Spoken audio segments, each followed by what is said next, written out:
ನಮಸ್ತೆ. ಇವತ್ತಿಂದ ನಾವು ಹೊಸ ಪುಸ್ತಕವನ್ನ ಆಯ್ಕೆ ಮಾಡಿದೀವಿ. ಸೊ ಪುಸ್ತಕದ ಹೆಸರು ತುಂಬಾ ತುಂಬಾ ತುಂಬಾ ಚೆನ್ನಾಗಿದೆ. ಏನ್ ಗೊತ್ತಾ? ನೆಮ್ಮದಿ ನೆಮ್ಮದಿ.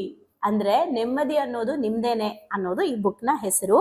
ಖುಷಿಯಾಗಿರಲು ಇದೊಂದೇ ಹಾದಿ. ನೆಮ್ಮದಿ ನೆಮ್ಮದಿ. ಓಕೆ, ಬರ್ದಿರೋದು ಪದಚಿಹ್ನ. ಸೊ ಪದಚಿಹ್ನ ಅವ್ರ ಬಗ್ಗೆ ನಾವು ಲಾಸ್ಟ್ ಕೂಡ ಎಷ್ಟೊಂದು ನೋಡಿದೀವಿ, ಎಷ್ಟೊಂದು ತಿಳ್ಕೊಂಡಿದೀವಿ. ಲೈಕ್ ಅವರ ಒಂದು ಯಂಗ್ಸ್ಟರ್ ಆಗಿ ಅವ್ರು ಹೇಗೆ ಬುಕ್ಗಳನ್ನ ಬರೆದ್ರು ಅಂತ ಹೇಳಿ. ಸೊ ಖಂಡಿತ ಅಂದ್ರೆ ಒಳ್ಳೆ ಏನು ಹೇಳ್ತಾರೆ, ನಮಗೆ ಮನಸ್ಸೆ ಥ್ಯಾಂಕ್ ಯು ಆಗಿರ್ಬೋದು. ಆಮೇಲೆ ಏನು ಮನಸ್ಸಿನ ಜೊತೆ ಮಾತಾಡೋದು, ಆ ಮನಸ್ಸು ಬಗ್ಗೆನೇ ನಾವೆಷ್ಟು ಓದಿದ್ವಿ. ಸೊ ತುಂಬಾ ಬ್ಯೂಟಿಫುಲ್ ಆಗಿ ಬರೆದಿರುವಂತಹ ಪುಸ್ತಕ ಅದು. ಇವಾಗ್ಲೂ ಕೂಡ ನೆಮ್ಮದಿ ನೆಮ್ಮದಿ, ಖುಷಿಯಾಗಿರಲು ಇದೊಂದೇ ಹಾದಿ. ಸೊ ಈ ಒಂದು ಪುಸ್ತಕನ ಈಗ ನಾವು ಓದ್ತಾ ಇದ್ದೀವಿ. ಈ ಪುಸ್ತಕ ನಮ್ಗೆ ಏನ್ ಹೇಳತ್ತೆ ಅಂತ ಇವತ್ತು ನಾವು ನೋಡೋಣ. ಇದನ್ನ ನೋಡ್ಬೇಕಾದ್ರೆ, ಇದನ್ನ ಕೇಳಿಸ್ಕೊಬೇಕಾದ್ರೆ ಈ ಪುಸ್ತಕ ನನ್ನ ಲೈಫಲ್ಲಿ ಇನ್ನೇನ್ ಆಡ್ ಮಾಡುತ್ತೆ, ಇನ್ನೆಷ್ಟು ಅಪ್ಡೇಟ್ ಮಾಡುತ್ತೆ, ನಾನು ಇದರಿಂದ ಇನ್ನೇನೆಲ್ಲ ಅಳವಡಿಸ್ಕೋಬಹುದು ಅನ್ನೋದನ್ನ ನೀವು ಥಿಂಕ್ ಮಾಡಬೇಕು, ಅಟ್ರಾಕ್ಟ್ ಮಾಡಬೇಕು, ವಿಜುವಲೈಸ್ ಮಾಡಬೇಕು. ಅವಾಗ ನಿಮಗೆ ಈ ಒಂದು ಲರ್ನಿಂಗ್ ಏನಿದೆ ಅದು ಸ್ಟ್ರಾಂಗ್ ಆಗಿ ನಿಮಗೆ ಸಿಗ್ತಾ ಹೋಗುತ್ತೆ. ಓಕೆ, ಮನಸ್ಸು ಭಾರವಾದಾಗ, ರಸ್ತೆ ಬದಿಯ ಫುಟ್ಪಾತ್ ಮೇಲೆ ಒಬ್ಬರೇ ನಡೆಯುವಾಗ, ಯೋಚನೆಗಳು ಕಾಡುವಾಗ, ಮಾತು ಹೊರಬರಲು ಒದ್ದಾಡುವಾಗ, ರಾತ್ರಿ ನಿದ್ರೆ ಬರದೆ ಇದ್ದಾಗ, ಯಾವುದಾದರೊಂದು ಸಮಾಧಾನದ ಆಸರೆ ನೆರವಾದರೆ ಅಷ್ಟೇ ಸಾಕು.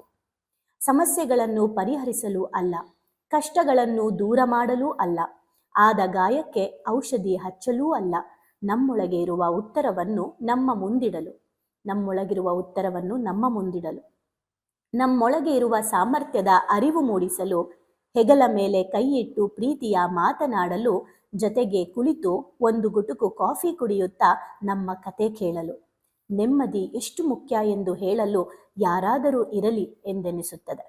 ಅಂತಹ ಸಂದರ್ಭದಲ್ಲೂ ಯಾರೂ ಸಿಗದಿದ್ದಾಗ, ಒಂಟಿ ಎನಿಸಿದಾಗ, ಕರೆ ಮಾಡಿದ ಸ್ನೇಹಿತರ ಸಂಖ್ಯೆ ನಾಟ್ ರೀಚಬಲ್ ಆದಾಗ, ಈ ನೆಮ್ಮದಿ ನಿಮ್ಮದೇ ಎನ್ನುವುದನ್ನು ಮರೆಯಬೇಡಿ.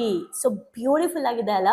ನಮ್ಗೆ ಯಾವಾಗಲೂ ಒಂಟಿತನ ಕಾಡಬೇಕಾದ್ರೆ, ಯಾರಾದರೂ ಬೇಕಪ್ಪ ನನ್ನ ಜೊತೆ ನನ್ನ ಸಂತೋಷವನ್ನು ಹಂಚ್ಕೊಳ್ಳೋದಕ್ಕೆ, ನನಗೆ ಸಮಾಧಾನ ಹೇಳೋದಕ್ಕೆ. ನಾನು ತುಂಬ ಕಷ್ಟಪಟ್ಟಿದ್ದೀನಿ.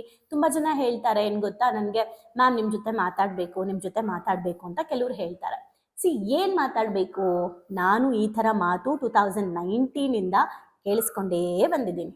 ಓಕೆ, 2017 ಮುಂಚೆನೂ ಕೇಳಿಸ್ಕೊಂಡಿದ್ದೀನಿ, ಬಟ್ 2019 ಮೇಲೆ ತುಂಬ ಹೆವಿ ಕೇಳಿಸ್ಕೊಂಡಿದ್ದೀನಿ. ಬಟ್ ಕೇಳಿಸ್ಕೊಳ್ಳೋದ್ರಿಂದ ಅವರ ಕತೆ ಹೊರಗೆ ಹಾಕಬಹುದೇ ಹೊರತು ಪರಿಹಾರ ಸಿಗುತ್ತೆ ಅನ್ನೋದು ನನಗೆ ಅನಿಸಿಲ್ಲ. ಓಕೆ, ಅವ್ರ ಕತೆ ಹೇಳೋದು, ಅವರು ಏನು ಪ್ರಾಬ್ಲಮ್ ಫೇಸ್ ಮಾಡಿದ್ವಿ, ಅವ್ರು ಹೇಗೆ ನಾನು ಸಫರ್ ಆಗ್ತಾ ಇದ್ದೀನಿ ಅಂತ ಹೇಳ್ಕೊಳ್ಳೋದು ಅವ್ರಿಗೆ ಸಮಾಧಾನ ಸಿಗುತ್ತೆ. ಎಷ್ಟು ಕ್ಲಿಯರ್ ಆಗಿ ಹೇಳ್ತಿದ್ದಾರೆ ಅಂದರೆ, ಈ ಸಮಾಧಾನ ಸಿಗೋ ಅಂಥದ್ದೇನಿದೆ, ಯಾರಾದರೂ ಸಿಕ್ಕಾಗ ಅವ್ರ ಹತ್ರ ಹೇಳ್ಕೊಂಡಾಗಪ್ಪ ಈಗ ಸ್ವಲ್ಪ ನೆಮ್ಮದಿ ಅನಿಸ್ತು ಅಂತ, ಆ ಥರ ಹೇಳ್ಕೊಳ್ಳೋಕ್ಕೆ ಯಾರೂ ಸಿಗದೆ ಇದ್ದಾಗಲೂ ನೆನಪು ಮಾಡ್ಕೊಳ್ಳಿ, ಬೇರೆಯವ್ರನ್ನ ಹುಡ್ಕೊಂಡು ಹೋದಷ್ಟು ನಿಮ್ಮ ನೆಮ್ಮದಿ ಹಾಳಾಗುತ್ತೆ. ನೆಮ್ಮದಿ ಅಂದರೆ ನೆಮ್ಮದಿ ನಿಮ್ದೇನೆ ನೆಮ್ಮದಿ, ನಿಮ್ಮೊಳಗಡೆನೆ ಇದೆ ಎಲ್ಲವನ್ನು. ಸೊ ಸಮಸ್ಯೆಗಳನ್ನ ಬಗೆಹರಿಸ್ಕೊಳ್ಳೋ ಶಕ್ತಿ, ಸಾಮರ್ಥ್ಯ ನಮ್ಮ ಹತ್ರನೇ ಇದೆ ಅಂತ ಒಂದು ಅರಿವು ಮೂಡುತ್ತೆ. ಸೊ ಆ ಅರಿವನ್ನ ಮೂಡಿಸ್ಕೊಳ್ಳೋದಕ್ಕೋಸ್ಕರ ನಾವು ನಮ್ಮ ಜೊತೆಗೆ ನಾವು ಮಾತಾಡಬೇಕಾಗಿದೆ, ನಮ್ಮ ನೆಮ್ಮದಿಯನ್ನ ನಾವೇ ಕಂಡ್ಕೋಬೇಕಾಗಿದೆ ಅನ್ನೋ ಒಂದು ಬ್ಯೂಟಿಫುಲ್ ಪುಸ್ತಕ ಇದಾಗಿದೆ ಅಂತ ಹೇಳೋದ್ರಲ್ಲಿ ತಪ್ಪಿಲ್ಲ. ನೆಮ್ಮದಿ ಖುಷಿಯಾಗಿರಲು ಇದೊಂದೇ ಹಾದಿ. ಎಷ್ಟು ಚೆನ್ನಾಗಿದೆ ಅಲ್ಲ?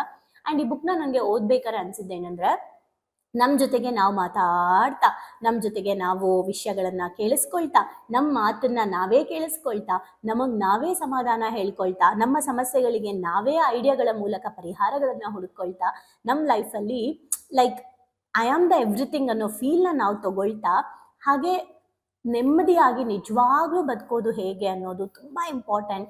ಮೇ ಬಿ ಆ ಎಲ್ಲ ವಿಷಯಗಳು ಈ ಪುಸ್ತಕದಲ್ಲಿ ಇದೆ ಅಂತ ನಾನು ಮೇ ಬಿ ಅಲ್ಲ, ಇದೆ. ಯಾಕೆ ಅಂದರೆ ಓದಿದ್ದೀನಿ.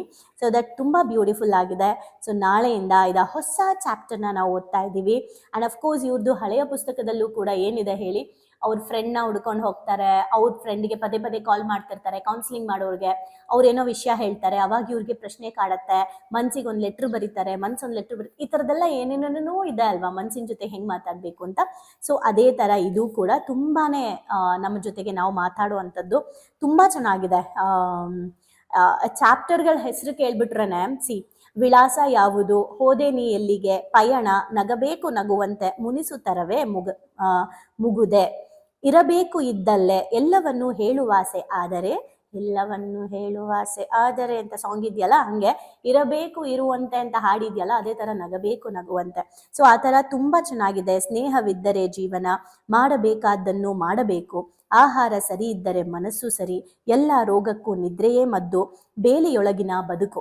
ಸೊ ಇದಿಷ್ಟು ಇಲ್ಲಿರುವಂತಹ ಚಾಪ್ಟರ್. ಸೊ ಇದರಲ್ಲಿ ಕೆಲವು ಚಾಪ್ಟರ್ನ ಆಯ್ಕೆ ಮಾಡಿಕೊಂಡು ಅದನ್ನ ಇನ್ ಡೀಪ್ ಆಗಿ ತಿಳ್ಕೊಳ್ತಾ, ಅರ್ಥ ಮಾಡ್ಕೊಳ್ತಾ, ಲೈಫಲ್ಲಿ ಇಂಪ್ಲಿಮೆಂಟ್ ಮಾಡ್ಕೊಳ್ಳೋಕ್ಕೆ ನೀವೆಲ್ಲ ರೆಡಿ ಇದ್ದೀರಾ ಅಂತ ನಾನು ನಂಬ್ತೀನಿ. ಬಿಕಾಸ್ ನಂಬಿಕೆನೇ ಜೀವನ. ಸೊ ಯಾರಿಗೆಲ್ಲ ಇವತ್ತಿಂದ ಈ ಬುಕ್ಕು ನಿಮಗೆ ಒಂಟಿತನವನ್ನು ಹೋಗಿಸಿ ನಿಮ್ಮೊಳಗಡೆ ಜ್ಞಾನವನ್ನು ಇನ್ನಷ್ಟು ಹೆಚ್ಚು ಮಾಡಿ ನಿಮ್ಮ ಸಬ್ ಕಾನ್ಷಿಯಸ್ಗೆ ಅದನ್ನು ಕೇಳಿಸ್ಕೊಂಡು ಒಳಗಡೆ ಹೋಗಿ ಇದು ನಿಮ್ಮ ಲೈಫಲ್ಲಿ ನಿಮಗೆ ಗೊತ್ತಿಲ್ಲದೆ ಕೆಲವೊಂದು ಸಮಸ್ಯೆ ಟೈಮಲ್ಲಿ ತಾನಾಗೆ ಹೊರಗಡೆ ಬಂದು ಮೇ ಬಿ ಇದು ನಿಮ್ಮ ಸಮಸ್ಯೆಗೆ ಪರಿಹಾರ ಆಗಬಹುದು ಅಂತ ಹೇಳ್ತಾ, ನಾಳೆಯಿಂದ ಈ ಒಂದು ಹೊಸ ಪುಸ್ತಕವನ್ನು ನಾವು ಓದ್ತಾ ಇದ್ದೀವಿ. ಸೊ ನೆಮ್ಮದಿ ಯಾರ್ದು? ನಮ್ದು. ಸೊ ನೆಮ್ಮದಿ ಖುಷಿಯಾಗಿರಲು ಇದೊಂದೇ ಹಾದಿ, ಬರ್ದಿರೋದು ಪದಚಿಹ್ನ. ಬನ್ನಿ ನಾಳೆಯಿಂದ ಇದ್ರ ಬಗ್ಗೆ ತಿಳ್ಕೊಳ್ತಾ ಹೋಗೋಣ, ಕಲ್ತ್ಕೊಳ್ತಾ ಹೋಗೋಣ. Thank you.